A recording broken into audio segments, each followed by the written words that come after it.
Just swallowed my gum. Hey,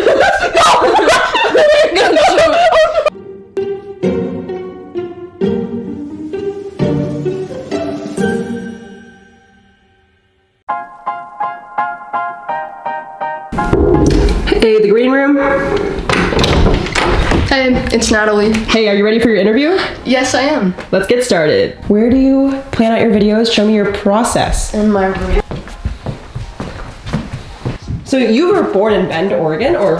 I was born in Nevada. Oh, wow. It's kind of a random place, I know, but I grew up there and then, yeah, this is my room. Awesome. What got you started with YouTube? When did you start? A long time ago, in like middle school, 8th grade, I'm pretty sure. I just started it because I liked making videos. Like even when I was like younger, I had like a little iPod Touch I would like film stuff on. But yeah, I guess that answers the question. Did you always start out with films, or did you kind of go into other type of videos? I did skits for a while. Like really bad, cringy skits. But I mean, like I liked what I was doing at the time, but over like the more I did it, I just like hated it more and more when I was doing it. Like I would post every week and then I kind of got burnt out of doing that. And you did this like when you were in middle school, right? Yeah. So that's you've been on YouTube for a while. Yeah. How old are you currently? I'm 18, just turned 18. So it's almost, how many years has it been total? Like 5 or something? Wow. I think, maybe 6. So when did you hit like your first 100,000? Over the summer, I hit it. What contributed to it? I think the first video I watched from you was traveling with your best friend or something. Was that the video that you think contributed to that? I think so, because I did this video called like Goodbye Best Friend or whatever. That was like when me and Jared had to say goodbye. Obviously the title's a little bit more dramatic than like it sounds, but it got views coming in apparently. I don't know, the algorithm picked it up, which normally the algorithm like doesn't work in my favor, so that was nice for once. Of course the video's copyrighted, but like it got people on my channel, and I think that was like the most my channel has ever grown, like all at once. But it's like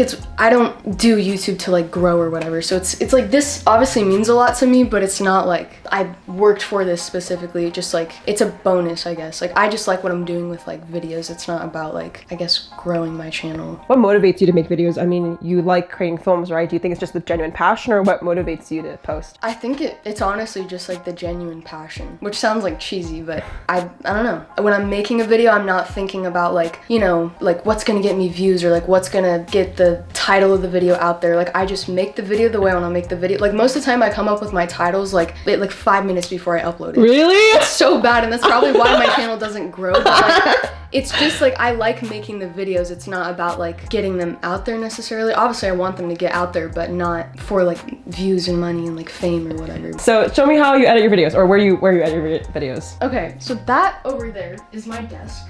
I got that giant monitor recently from my uncle. It was free. Really, really nice because they're probably really expensive. This is a laptop I've had like since middle school. My SD card is actually plugged into it right now. So what do you edit on? Like what is the process? I edit on Final Cut Pro. This is the hard drive I edit everything on. It's like a 3 terabyte hard drive because my videos take up a lot of storage. I mean, this laptop keeps crashing, so it's kind of bad, but.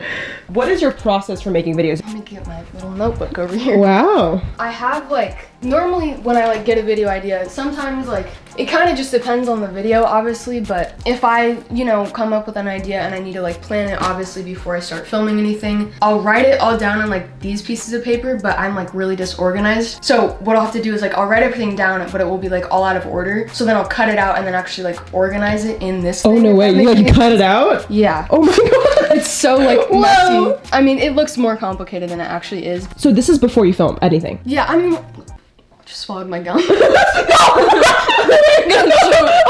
No, it like went down my throat and then it came back. Okay, good.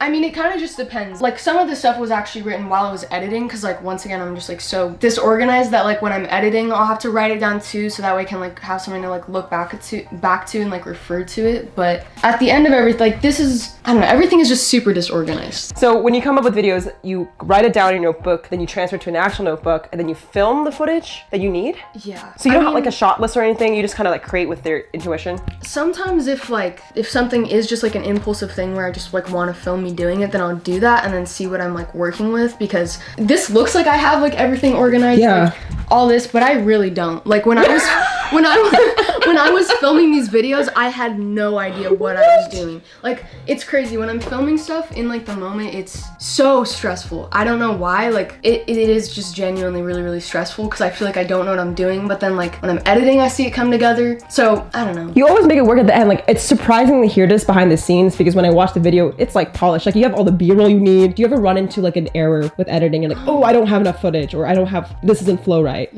Yeah, for sure. I mean, in certain cases, yes. Like, I know there's been times where like I just don't have a good transition, and I don't want to like, I don't know if it's bad that I do this or whatever, or if it's fake, but sometimes like if I need like audio of me saying something and I didn't say that thing that I need to say for the transition in the moment, I'll like go on my roof and go film like the audio to it because like I need like outside audio or something.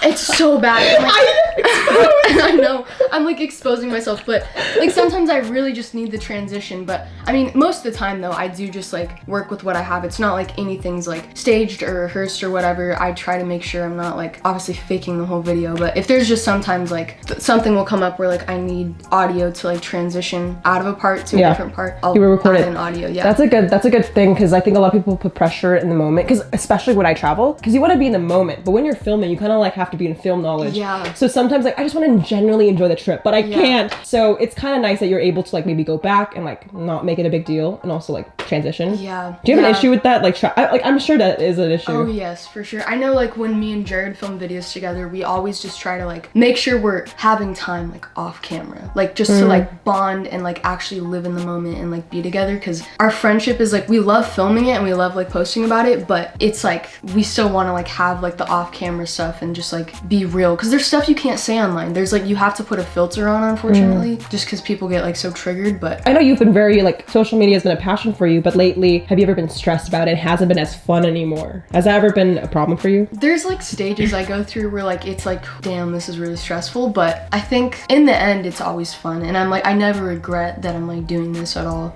But it does get stressful at times for sure, just because like when I create like the vision in my head or whatever, it's like I want that to turn out the exact way I want it to turn out, but sometimes it doesn't, and then that's when it gets like stressful. But any hate comments, or do you fear judgment as well? Or yeah, for sure. I think everyone kind of does. Maybe not, I don't know. I don't think I get as much hate as a lot of YouTubers. I mean, not to jinx it.